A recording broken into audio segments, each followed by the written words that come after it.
हाँ तो मेरे प्यारे भाइयों बहनों, क्या हाल चाल, सब बढ़िया। आई होप आप लोग सब बढ़िया होंगे। आज का वीडियो बहुत इंपॉर्टेंट, मोस्ट इन्फॉर्मेटिव और मोस्ट डिमांडिंग होने वाला है, क्योंकि आज हम फाइनली बात करने वाले हैं अल्ट सीजन के बारे में। आप में से काफी लोग मुझे मेन चैनल समझा दो भैया पर पूछते रहते हैं कि भैया हमारा ये अल्ट कॉइन क्यों नहीं बढ़ रहा, अल्ट सीजन कब तक आएगा, आएगा भी या नहीं आएगा। इन सारे सवालों के जवाब आज की इस वीडियो में आप जानने वाले हो। तो मेरे भाई आगे बढ़ने से पहले मेरी आपसे एक छोटी सी रिक्वेस्ट है। देखो ये चैनल अभी अर्ली स्टेज पे है, 500 सब्सक्राइबर भी पूरे नहीं हुए हैं, तो मेरी और आपकी दोनों की जिम्मेदारी है कि कम से कम 1000 का माइलस्टोन हम इस चैनल के लिए अचीव करें, यानी कि कम से कम 1000 सब्सक्राइबर हमारे इस महीने तक हो जाए, यानी कि जुलाई तक। तो भैया जरूर से इस वीडियो को लाइक करके सब्सक्राइब जरूर से कर लेना चैनल को। मुद्दे की बात करते हैं कि भैया पहला कि अल्ट सीजन अभी तक क्यों नहीं आया या फिर क्यों नहीं आ रहा है। देखो मैंने लास्ट शॉर्ट के अंदर आपको बताया था कि मेनली 5 रीजन है जिसकी वजह से अल्ट सीजन अभी तक नहीं आया। पहला, बिटकॉइन डोमिनेंस, बिटकॉइन की डोमिनेंस लगातार बढ़ती जा रही है या फिर घटने का नाम नहीं ले रही। दूसरा जो कि ये alt coin market over saturation, Binance के जो सीईओ है रिचर्ड साहब, उन्होंने भी ये कहा है कि भाई साहब बहुत ज़्यादा तादाद हो गई है अल्ट कॉइन्स की पिछले बुल रन के कंपैरिजन में, तो इसलिए पैसा जो है सब में बढ़ जाता है, इसलिए अल्ट कॉइन्स जो है वो अभी पंप नहीं हो पा रहे। तीसरा रीजन उन्होंने ये बताया था कि इस बार जो अनलॉकिंग है वो ज़्यादा हो रही है, सप्लाई प्रेशर बढ़ रहा है। पिछले बुल मार्केट में देखोगे ना तो ज़्यादातर लॉकिंग हो रही थी, अनलॉकिंग नहीं, लेकिन इस वाले बुल मार्केट में जो अल्ट कॉइन्स है उनकी अनलॉकिंग बढ़ती जा रही है, मतलब कि सप्लाई बढ़ रही है। सप्लाई बढ़ेगी कहीं ना कहीं प्रेशर पड़ेगा सेलिंग का, तो इसलिए अल्ट कॉइन्स अभी बढ़ नहीं पा रहे मोस्टली अल्ट कॉइन्स। ठीक है, चौथा रीजन इंस्टीट्यूशनल इंटरेस्ट, यानी कि बहुत सारे इंस्टीट्यूशन जो है वो अभी अल्ट कॉइन्स के अंदर इंटरेस्ट नहीं दिखा रहे हैं। आए दिन आपको सिर्फ यही खबरें देखने को मिलती होगी कि भैया इस फलाना कंपनी ने बिटकॉइन के अंदर इतना इन्वेस्ट कर दिया, लेकिन अल्ट कॉइन्स का नाम नहीं निकल के आता है। तो आप कह सकते हो कि लो इंस्टीट्यूशनल इंटरेस्ट की वजह से भी जो अल्ट कॉइन्स है वो नहीं बढ़ पा रहे। और पांचवा सबसे इंपॉर्टेंट रीजन आप कह सकते हो कि जो पम्प डॉट फंड वाले मीम टोकन्स थे, जो सोलाना बेस्ड मीम टोकन्स थे, उन्होंने मेजर अल्ट कॉइन्स की या फिर जो भी यूटिलिटी टोकन्स थे उनकी लिक्विडिटी को सक कर लिया था, तो इसलिए भी अल्ट कॉइन्स नहीं बढ़ पाए थे। तो ये तो मैंने क्लियर कर दिया कि अल्ट कॉइन्स क्यों नहीं बढ़ रहे। अभी मेन मुद्दे की बात करते हैं कि भैया अल्ट सीजन कब आएगा।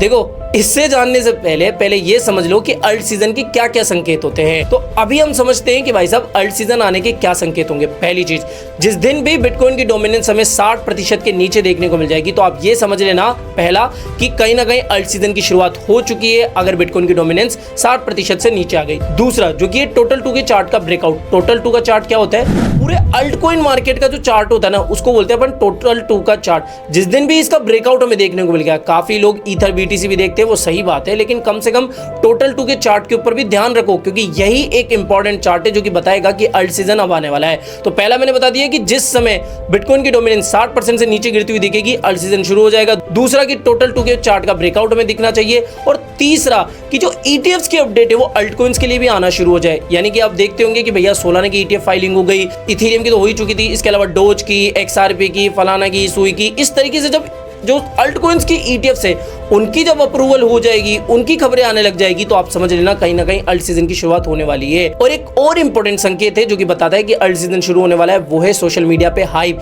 जिस समय आपको इस तरीके की अपडेट्स देखने को मिल जाए, इंस्टाग्राम हो, एक्स हो, या फिर एक्स को छोड़ो, इंस्टाग्राम हो, यूट्यूब हो, कि भैया मेन स्ट्रीम के यूट्यूबर्स भी अल्ट कॉइन्स की चर्चा कर रहे हैं, सोलाना की, डोज कॉइन की, इस तरह से, तो आप समझ लेना अल्ट सीजन की शुरुआत हो चुकी है या फिर होने वाली है। लगभग मैंने कवर कर दिया कि अल्ट सीजन शुरू होने के क्या संकेत होंगे। अभी मेन अंडरलाइन वाली बात, कब शुरू होगा।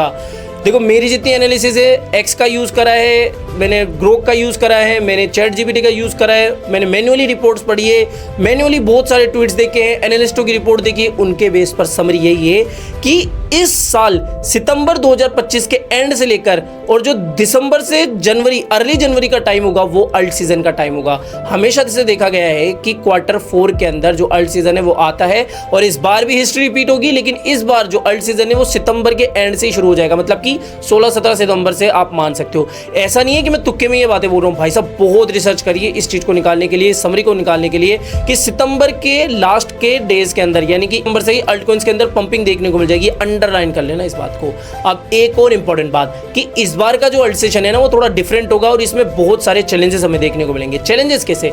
चैलेंजेस है जैसे कि इस बार सिंगापुर हो गया, यूएस हो गया, ईयू हो गया, यहाँ पर रेगुलेटरी फ्रेमवर्क आने वाले हैं, अल्ट कॉइन्स को लेकर भी रेगुलेशंस आ सकती है, तो इसलिए कहीं ना कहीं रेगुलेटरी प्रेशर भी पड़ सकता है। प्रेशर नंबर 2 या कह सकते हो कि भैया चैलेंज नंबर 2 जो कि है मीम कॉइन डिस्ट्रैक्शन। कहा जा रहा है, जैसे मुराद भी कहते हैं कि सुपर साइकिल आएगा मीम कॉइन्स का, अगर फिर से मीम कोइन सुपर साइकिल हुआ तो भाई साहब जो मेजर अल्ट कोइंस की लिक्विडिटी है या फिर यूटिलिटी कोइंस की जो लिक्विडिटी है वापस से मीम कोइंस के अंदर घुसने लगेगी। तो आप दुआ करो कि इस बार जो मीम कोइन सुपर साइकिल है वो इतना ग्रैंड ना हो, या फिर जिस तरह से पहले भी हमें बुल रन्स के अंदर देखने को मिला है कि हाँ अल्ट कोइंस के बाद ही मीम कोइंस का नंबर आए, तो उसी तरीके से देखने को मिले। और तीसरा इंपॉर्टेंट है, जो कि इंपॉर्टेंट भी नहीं है, होगा नहीं होगा इसका आता पता नहीं है, लेकिन फिर भी आप चैलेंज मान सकते हो, वो है रिसेशन। यूएस के अंदर रिसेशन की बातें फिलहाल भी ठंडी नहीं हुई है। अगर रिसेशन की फिर से सुगबुगाहट आई तो कहीं ना कहीं अल्ट सीजन के ऊपर इनका इफेक्ट देखने को मिलेगा। लेकिन मैं तो इसको बिल्कुल ही नहीं मान रहा, इसको हटा दो आप। तो दो ही चीजें ध्यान रखो, रेगुलेटरी फ्रेमवर्क और है मीम कोइन डिस्ट्रैक्शन। तो ये दो चैलेंज रहेंगे इस बार के बुल मार्केट के अंदर या फिर इस बार के अल्ट सीजन के अंदर। और हाँ, एक चीज और से ध्यान रखना कि भाई साहब ऐसा नहीं है कि हर अल्ट कोइन अपना नया एटीएच बनाए। देख लेना लगभग 50% या 70% अल्ट कोइंस जो है अपने एटीएच तक भी नहीं पहुंचेंगे। अपनी करंट प्राइस से वो लगभग 5x तक या 2x तक जाएंगे, लेकिन एटीएच टच नहीं करेंगे क्योंकि वो ऑलरेडी अभी 90 से 99% तक गिर चुके हैं। तो आप नए एटीएच की सोचना मत बहुत सारे वीक कोइंस के अंदर। तो आई होप आज के वीडियो आपको पसंद आया होगा और स्टेप बाय स्टेप सारी चीजें समझ में आ गई कि भैया अल्ट सीजन क्यों नहीं आ रहा है, कब तक आएगा और क्या चैलेंजेस होंगे इस अल्ट सेशन के अंदर। आई होप ये वीडियो आपको पसंद आया होगा। तो वीडियो पसंद आया हो तो डेफिनेटली वीडियो को लाइक करना है, चैनल आप ही के काम का तो चैनल को भी सब्सक्राइब करके रखना है। मिलते हैं जल्दी नई अपडेट के साथ। टिल देन जय हिंद, जय भारत।